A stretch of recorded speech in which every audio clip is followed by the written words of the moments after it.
Om Shanti.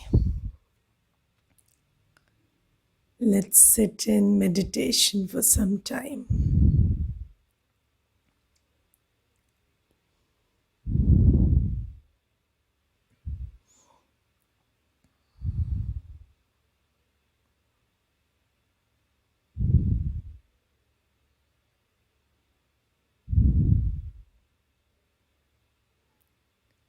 As I sit in silence,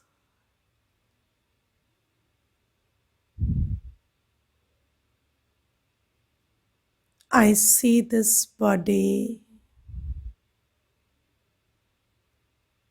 as an instrument I play.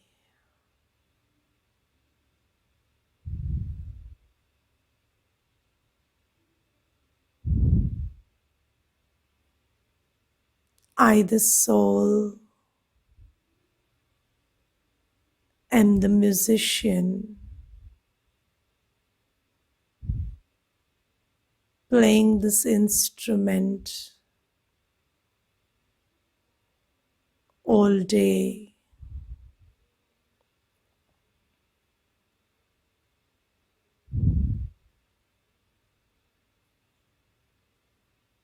I, the soul, create the music that is played through this instrument.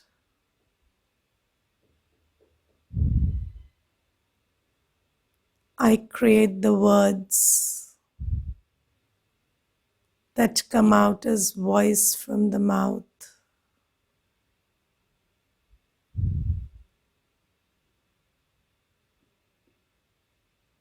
I create the music that my body manifests as my karma.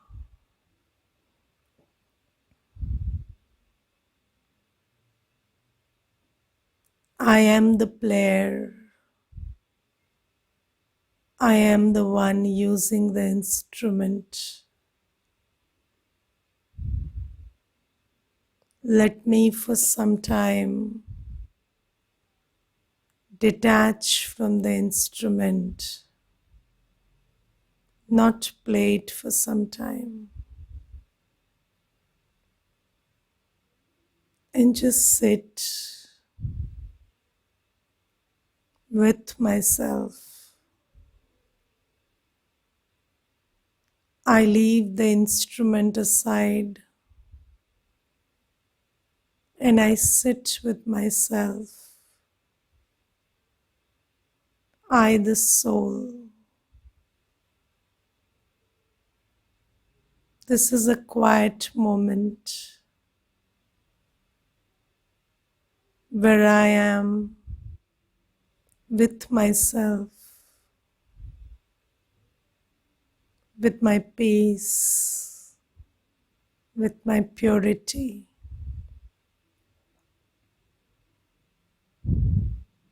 Not thinking about the music, not thinking about the instrument, just in a quiet place within myself. I see myself as this pure star,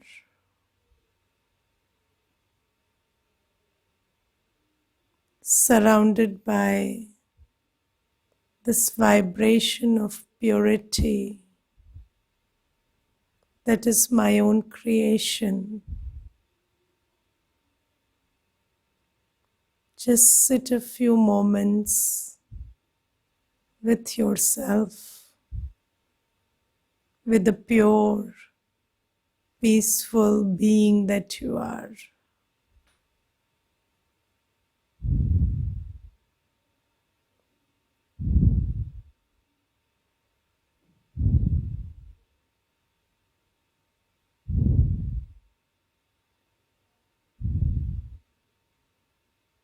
Om Shanti.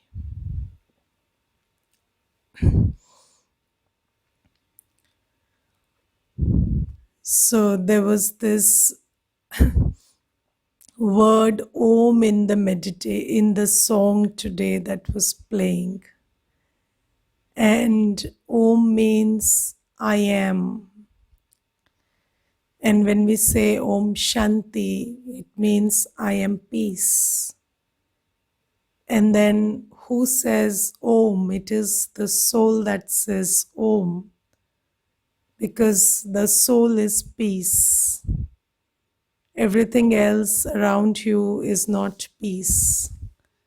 So when I sit in this Om, I am state. So sometimes, the world teaches us to put something after that I am.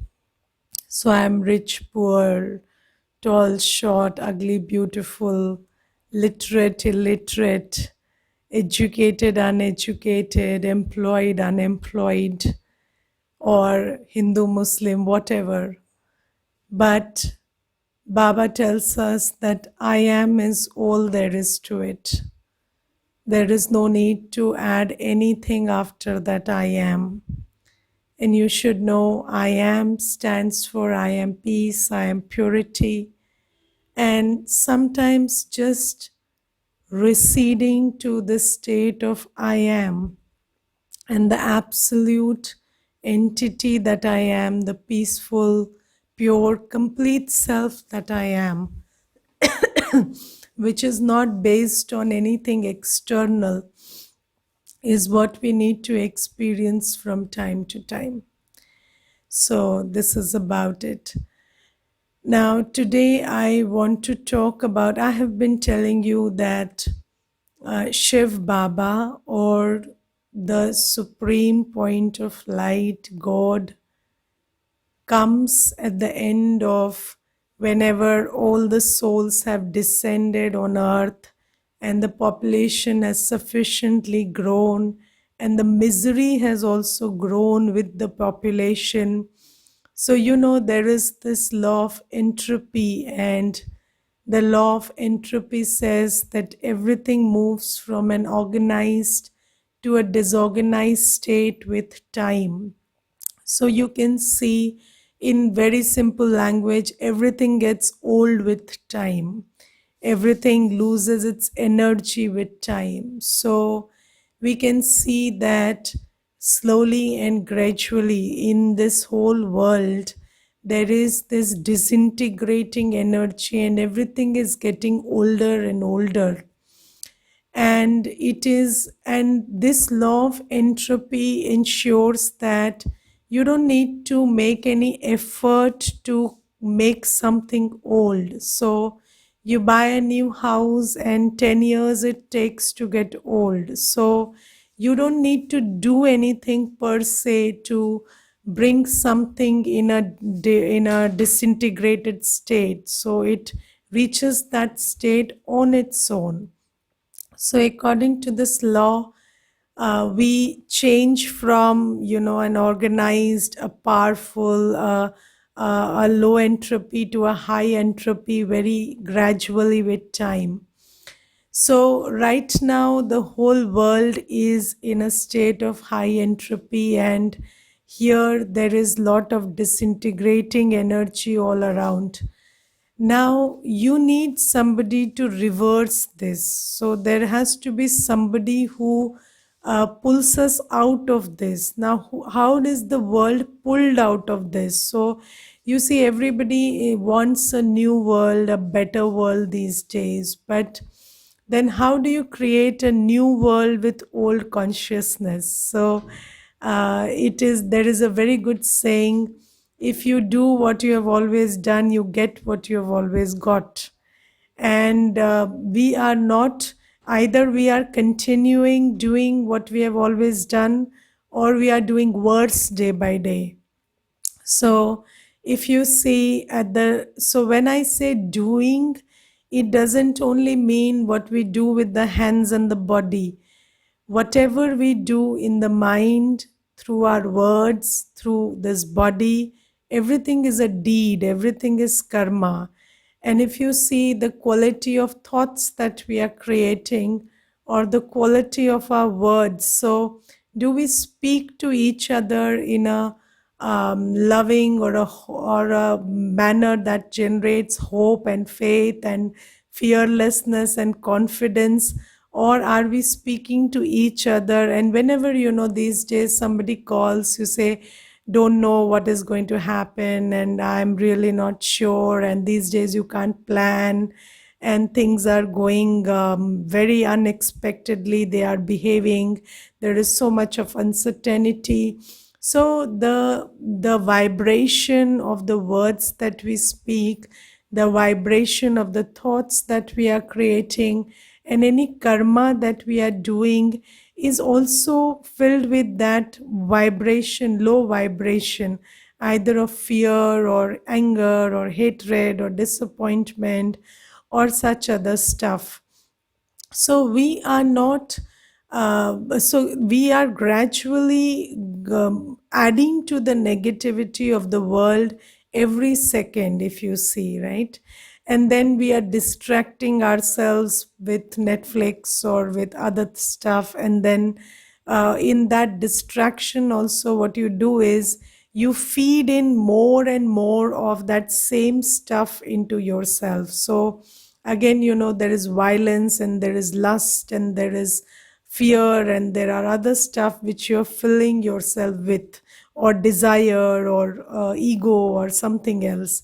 So these are the things that these are the emotions, primary emotions depicted in any kind of series or movies, and then you fill that also within yourself. This is why when you sit with yourself, have you ever wondered, when you sit in silence, why can't you reach that core? So the core of the being is very peaceful. So I am always telling you that whenever you unplug, you reach that place of peace or purity within yourself. But you must be experiencing that as soon as you silence your so you disengage from whatever you are doing, and you want to have a moment of silence, what happens is there are various thoughts coming and bombarding you, and they don't allow you to travel to that core. So it looks like a very big journey. So I once heard about this center of the earth, journey to the center of the earth. And then, so it is in that book or whatever it is said that in the center of the earth there are lots of treasures. So it could be his imagination or whatever, but that writer says that there is a lot of treasure in the center of the earth, but then you need to travel to that, and that is a very arduous journey. So similarly, I sometimes feel that this journey to the center of the, or the core of the soul. So you see, the soul has this core which is completely original and pure and peaceful and in a loveful and blissful state. But before you reach that core, you have to address all the levels of sanskars that you have. So there are layers and layers of sanskars that we have accumulated, and those sanskars stop you from reaching that place, and they come in the form of thoughts and feelings and memories and other stuff, and they just keep distracting you while you're trying to do this. And why? Because this is the way we are accumulating all day. So all day in and day out, we are filling our inner world with this trash, and with this all these negative emotions and wasteful emotions. And then when you sit in silence, they are all coming up. So first of all, if you want to meditate, if you want to experience a state of tranquility within, stop watching this stuff. So, whatever you watch, whatever you hear, wherever you are, that is adding to that memory track, and that memory track is getting loaded and loaded. and already there are so many layers that it would take some time for you to just clean them. And how do you clean them? So you see, there is this very beautiful analogy that, let's say there is a bucket full of dirty water, and then muddy, dirty water, and then there is no way you can empty it by turning it upside down or tilting it. That's not allowed. So, what you do is you release a fresh water tap on it, and then you wait for the whole water to get dispersed and replaced. So, gradually, the fresh water keeps filling in, and the muddy water also keeps adding to it, and then it gets diluted and diluted and diluted, and it reaches a point where there is only fresh water, because no more dirty water is being added, and the flow of fresh water is incessant. Only then can you clean that bucket. So, the process of cleaning these layers and layers of sanskars and memories that we are carrying is also very similar. So, if you stop adding to them, if you stop adding to them, and if you just keep, filling yourself with this feeling that I'm peaceful, loveful, happy, and sometimes, it will be the thought will be I'm peaceful, but it will not feel peaceful. But you go on doing that, you keep filling, and then slowly, gradually, this other stuff gets replaced, and it takes a lot of time, provided you are not adding to that again. So, we have a tendency to be so we are always tempted to add to the stuff that is the most prominent inside us. So let's say there is sorrow. So if you have a lot of layers of sorrow inside you, then you mostly like to watch stuff that adds to your sorrow. So, people who are very sorrowful will like to watch stuff or hear to stories which add to their sorrow. So, you like to be in an environment that adds to your sorrow, because it kind of gives you a psychological satisfaction that your sorrow is justified.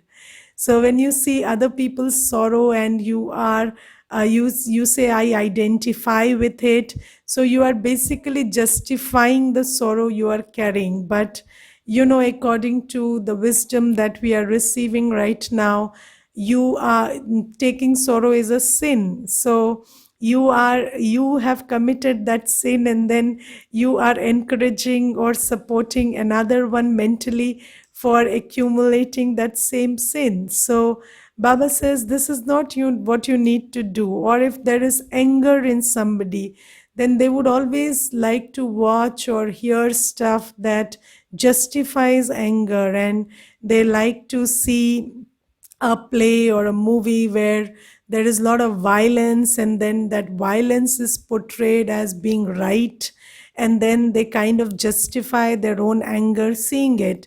So we always have a tendency to watch or hear stuff or act out of that stuff, or be in an environment that kind of justifies that stuff. So we are basically deepening those layers by doing that. So we need to stop doing that, and we need to refrain from this extra overdose of everyday, emotional intake that we are taking. And then what we need to do is we need to sit in silence and just see that this stuff is cropping up, because that is what is stored inside. But nevertheless, you just keep reminding yourself that the core is beautiful, the core is peaceful, and have your attention on the core and keep moving there. And slowly, gradually, with this practice, you will reach a day when you just sit and you're peaceful, when you don't even have to create a thought or don't have to make that pathway to peace.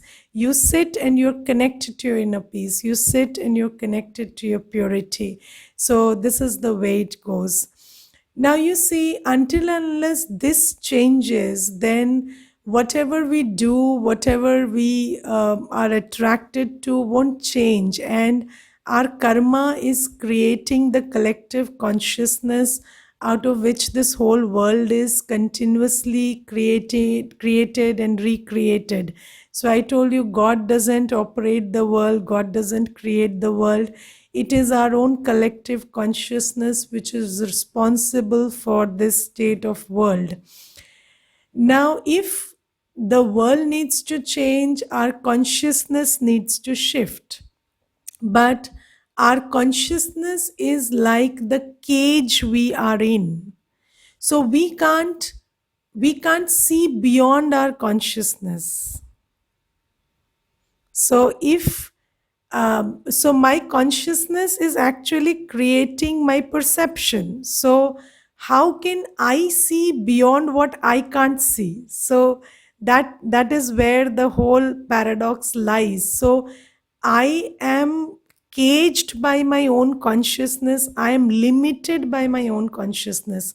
So I can't see what is not there in my consciousness. So this is why God needs to come and show us what lies beyond. So every day, you see, from the day you have started attending these classes, I am every day trying to, create a word picture of, or trying to send you some video or some stuff or something or the other of a state of mind, of a state of being, of a state of action which is very different from your current state.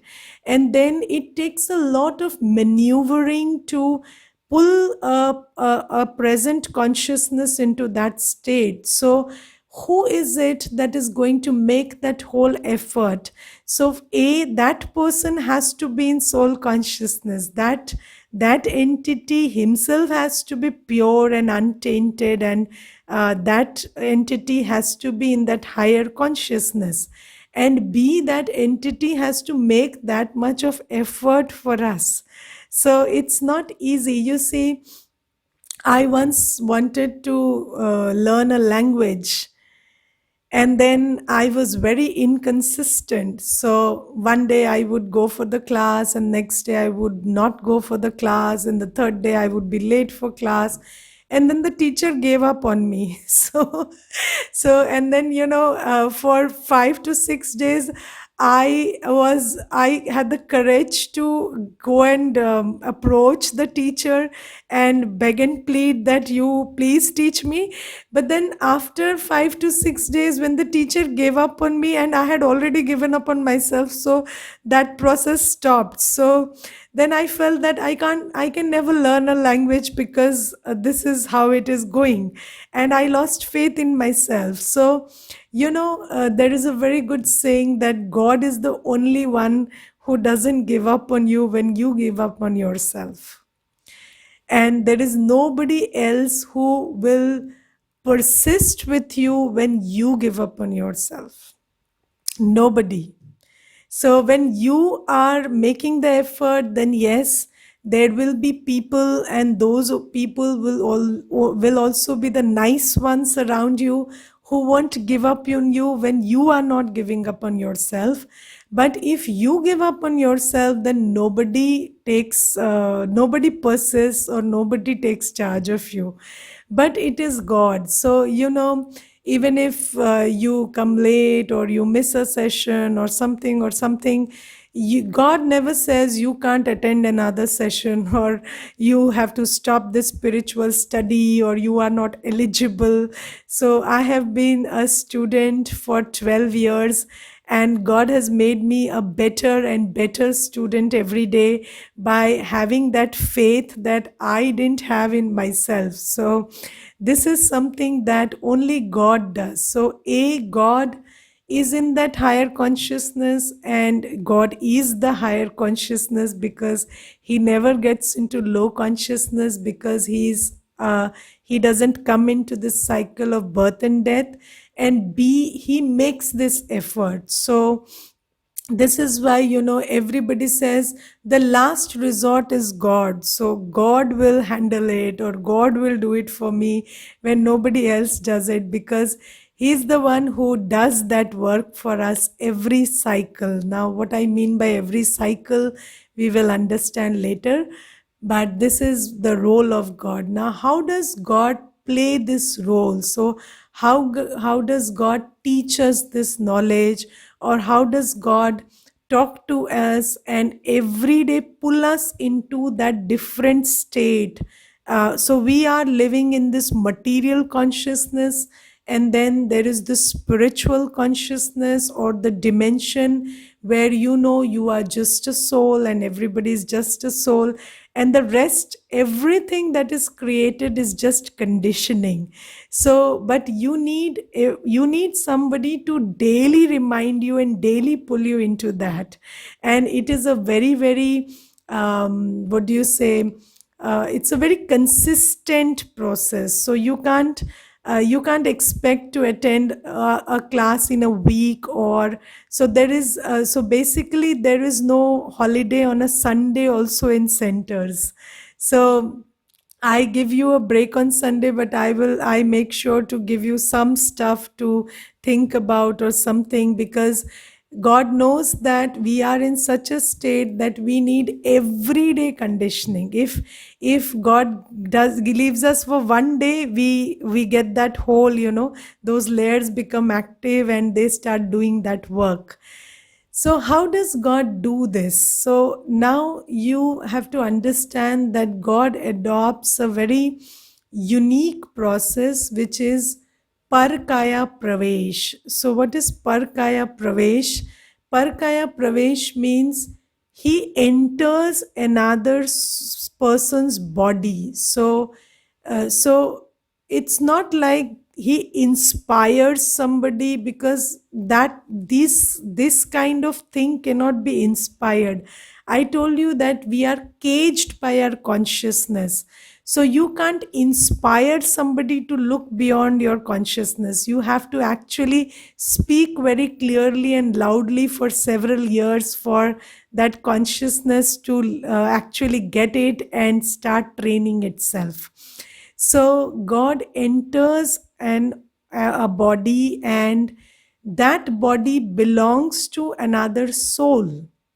So just like this is my body and I am the soul who is in charge of this body, and if God enters this body, then I have two souls in one body. So, and those two souls talk among each other, and that is how this knowledge is given. Now, I have been telling you that Gita is a symbolic scripture, and let's understand what precisely Gita is saying. So, you see, in Gita, it is written, so Gita says Bhagwanu Vach. So in Gita, it is mentioned that God talks or God speaks. Yes, so that is the only scripture which says God speaks. And God actually speaks and relates this knowledge to us. So this is why when you praise God, yes, you say Tumi ho Mata Pita, Tumi ho Swami Shikshak Satguru Sahare. So you say you are my mother, father, teacher, guide, everything. So he can't be that metaphorically. God actually comes and becomes our parent and teacher. But how does he do that? So you see, in the Gita, it is written that there is one chariot, and the chariot belongs to Arjun. And you know what the word Arjun means? जो अर्जन करने वाला है, the one who imbibes. Okay, so there is a one who imbibes, and the chariot belongs to that Arjun. and God comes and becomes the charioteer in that chariot. And that chariot has 5 horses. So, if you understand the symbolism, chariot refers to this body, because when somebody dies, you say the body is a rathi, means the body is a chariot devoid of the charioteer. Rath means the chariot. So, Arathi means the chariot is there, the Rath is there, but the Rathi is not there. The charioteer is not there. So, the chariot means the body, and the 5 horses refer to the 5 primary sense organs. So that is a body referred to in the Gita, and that body belongs to that soul which is the Arjun. So that soul which will imbibe this whole knowledge is the one the body belongs to, and God enters that body and he takes over the reins of the 5 senses, speaks through this mouth, and hears through the ears, and he takes charge of the chariot and speaks this knowledge. So basically, Gita, or the knowledge through which all religions are finished and only the true religion is established, which is exactly what God is doing right now. This process takes place when 2 souls sit in one chariot and have a conversation. So the Arjun soul, or the one who will imbibe, and the God soul, they both sit in one body and they have a conversation. And whatever comes out of that conversation is this knowledge. So we have these murlis. So after this course, I will start the murlis with you. And the murli is what God spoke through that body. And whatever you are listening in this class is based on the information that we got from the Murli. So, we are not referring to any scripture or any scientific book or any human creation when I am talking to you about anything in this class. Whatever I am telling you is based on those murlis. And those murlis were spoken when God's soul, God, the supreme soul, entered the body of the Arjun soul, and he named him Brahma. Now, we will talk about this whole Brahma thing, but so we say we are Brahma Kumars and Brahma Kumaris. So, what is a Brahma Kumar and a Brahma Kumari? So, a Brahma Kumar or a Brahma Kumari is a person, is a soul who God Shiva adopts through the mouth of Brahma. So, the one who he enters in is called Brahma. So that soul who did God speak to in the Murli? So I will tell you. So who is this? Who is this one who I am calling Brahma, or who I am calling Arjun?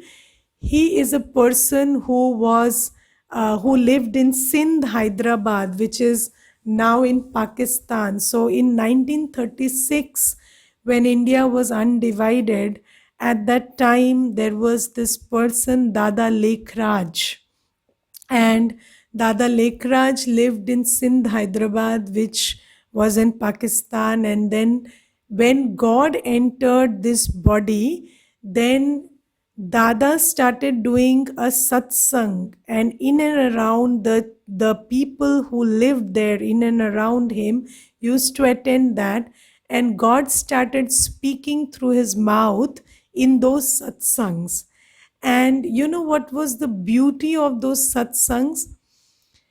You see, these days, God has spoken from, so you see, 1936, God started speaking, and now it's 2020. So it's been, what you say, 84 years, right? So 84 years God has been speaking. Now, in 84 years, God has given most of the everything, almost whatever He had to tell. So now we have videos and we have photos and we have pictures and we have clarity of knowledge. We have gyan, we have clarity in the classes that are being given. But when God came, so in 1936 and in the earlier period, there was no clarity of whatever God was trying to say. So he just came and he said, "You are a soul," or you are like a thumb, because you are like a star also didn't make sense. So star is very small, and a person couldn't imagine himself to be a star. So it was very difficult to convey this knowledge. So the beauty of when all this started was God started giving visions. So there was a lot of sakshatkar happening at that time, because that was the only way God could show what he wanted to speak. So that was the only way how to convey. So God started giving visions also of a beautiful world, of a better world where people are not full of ego or anger or greed or lust, and how there is a pure world, and Shri Krishna lives there, and all of these visions started coming. And this is why people started coming to knowledge. So people started running to Dada Lekrat's satsang because there were visions being given by Shiv Baba there. And and people thought that Brahma Baba or Dada Lekraj is giving those visions, but Dada Lekraj had no idea what's going on and why these people are getting these visions and how they are getting these visions. So he had no idea. And then God started doing this work like this, and God started giving one primary teaching which started creating a lot of havoc. And that teaching was celibacy. So God started saying that you are a soul, so you are yourself blissful. So you don't need to engage in sensual pleasure for an experience of bliss or happiness or anything else. And when this started happening, and because these people who used to come, they had already experienced the charm and the light, and they were so drawn to God, they started practicing celibacy outright. And when this started happening, then there was a little upheaval in society. And then there was discord, and people started saying that this cannot go on, because in a normal household or a normal life, you cannot practice celibacy while you're married and other stuff. But see, God is not interested in whether you're married or not married. He is talking to the soul. So he says, you, the soul, are pure in nature, and whatever you are indulging in now is conditioning. So you will have withdrawal symptoms, but that doesn't mean that is your basic nature. So then God started speaking in this manner. So this is how everything. And then because there was this whole what do you say, this resistance from some members of the society, then whatever you resist will become more and more powerful.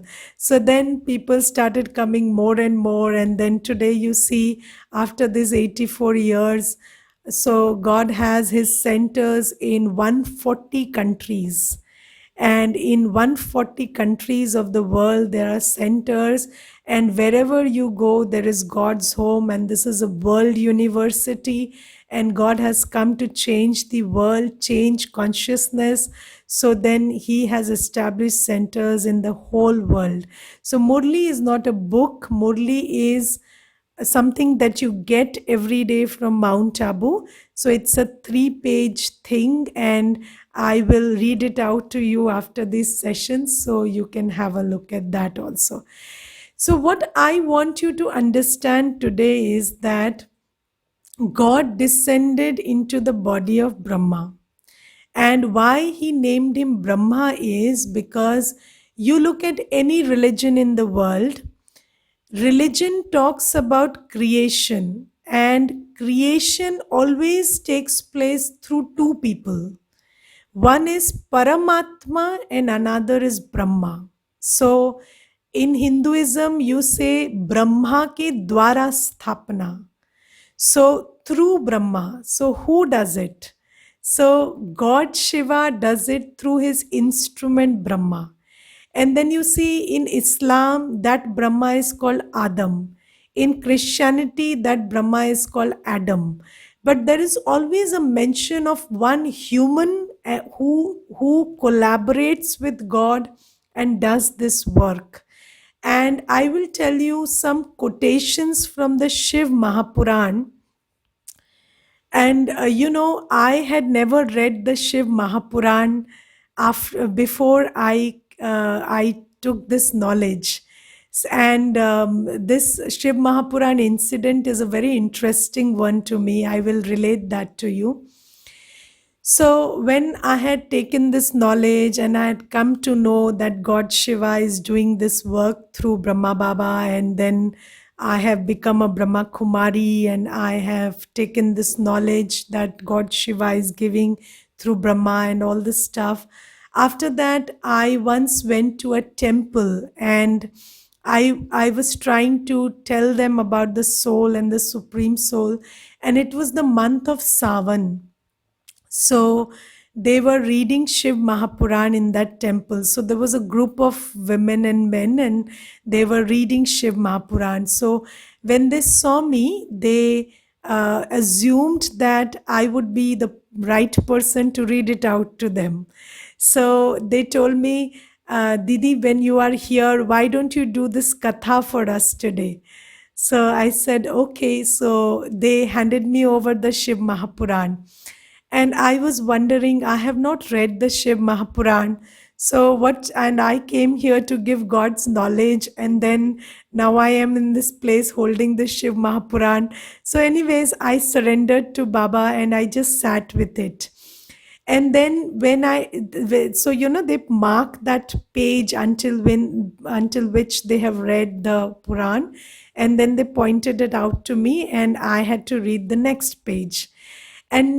And what was written in the next page surprised me so much, because in the next page it was written, I Shiva. So Shiv Mahapuran is written in the first person.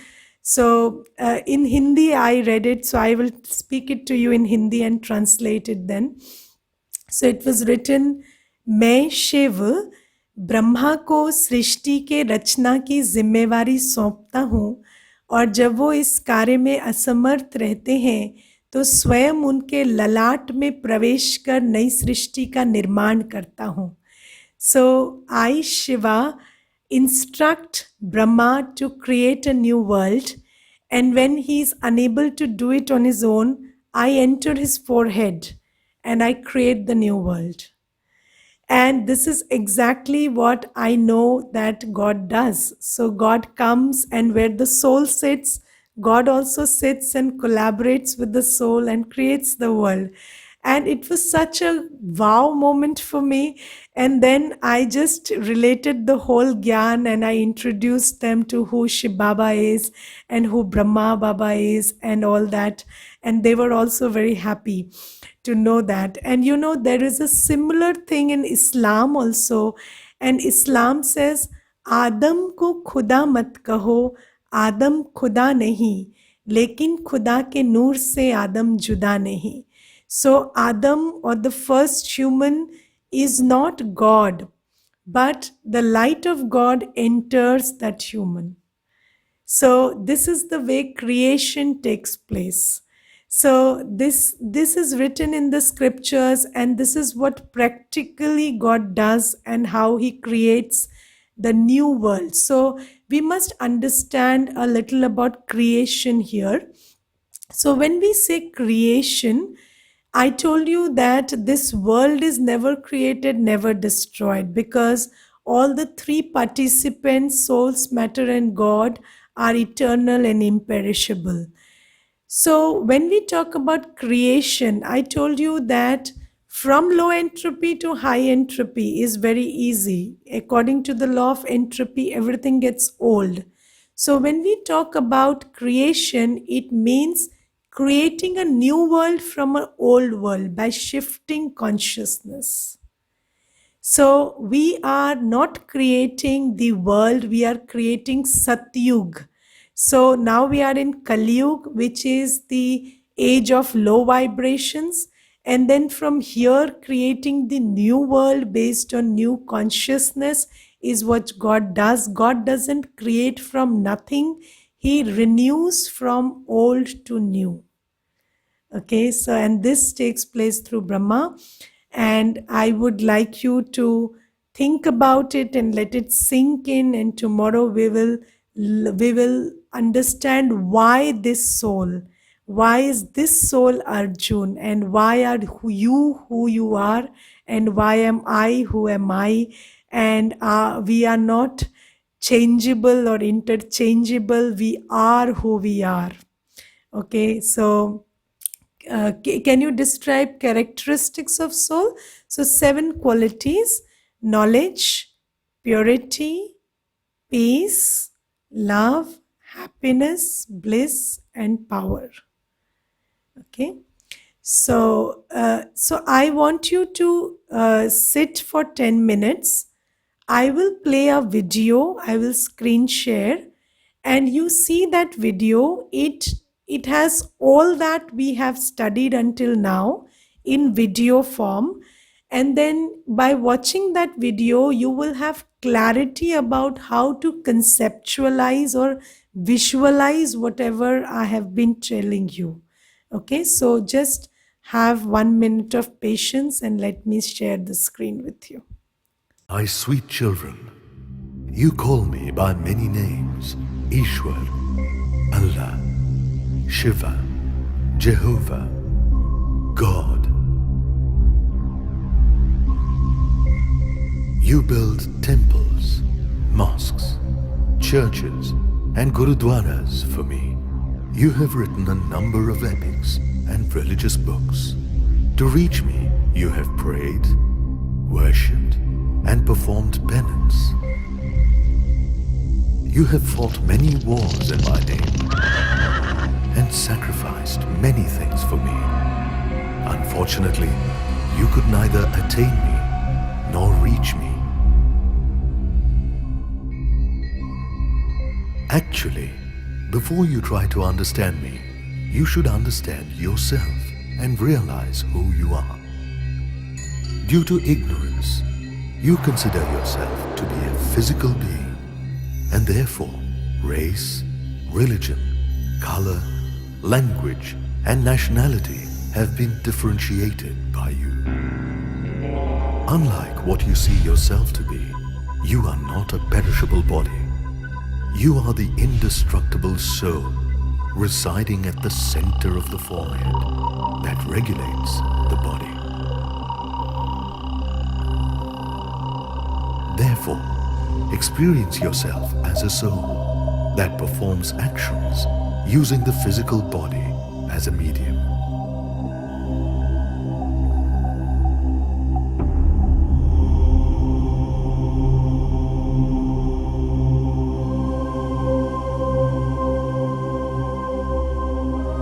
Now for a few moments, detach yourself from all worldly matters and their environment. Forget the body. Instead, experience yourself to be a shining, living star residing at the center of the forehead. In fact, this is your true identity, a subtle point of light, soul. Now, step by step, your journey begins. As you slowly rise above this physical world towards the blue sky.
the sun, the moon, the constellations and beyond. Now you have reached the brightly lit golden world. It is the world of souls that we call the Brahmalok, Shantidham, Muktidham or Paramdham. This sweet, silent world is the original abode of you souls, as well as me, the Supreme Soul. I am the Supreme Father of you souls, Shiva. Like you souls, I am also a very subtle point of light. Despite being so small, I am an ocean of knowledge and virtues. I am the embodiment of all powers above the cycle of life and death, and hence ever pure. All you souls are my dear children. In the beginning, you souls were also living in Paramdham along with me. Later on, you played your role of birth and action in this eternal world drama stage after you were incarnated.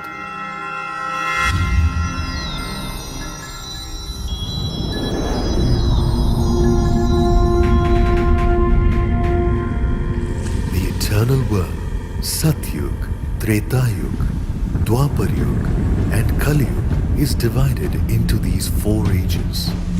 The duration of each of these ages is 1,250 years, and therefore the entire cycle of creation is 5,000 years long. This cycle keeps repeating every 5,000 years. In the beginning of the Kalpa, all creatures and the 5 elements of nature were pure.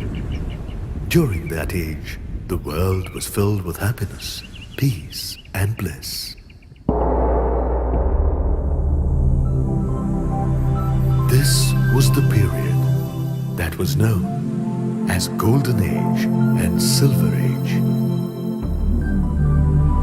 where you lived like gods and goddesses. This period of 2,500 years is called Swarg, Vaikunth, Bahisht, Jannat, Paradise.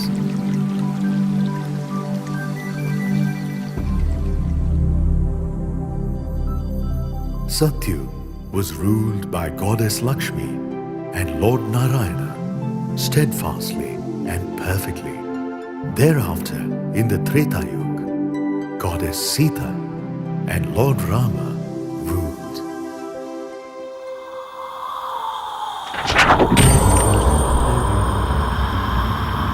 In Dwapar Yuga, due to body consciousness, you started indulging in the 5 vices and began losing your powers.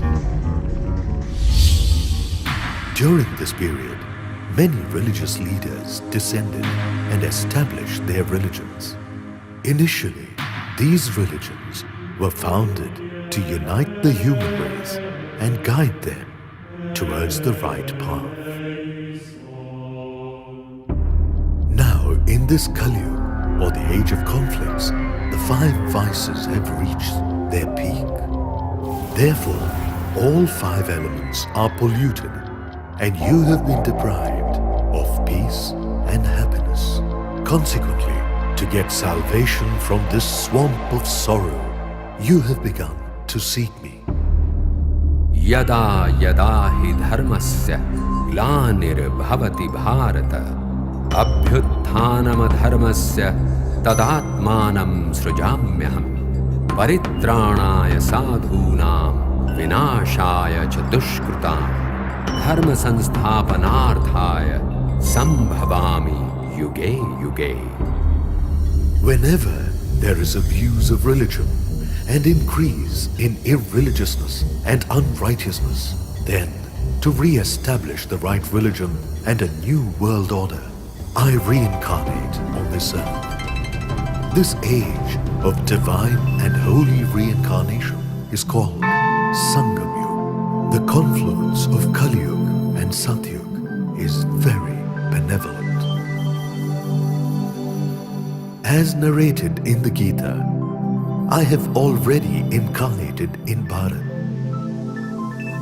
By entering the physical medium of Prajapita Brahma, I am performing the noble act of purifying you souls by teaching godly knowledge and easy Rajyoga.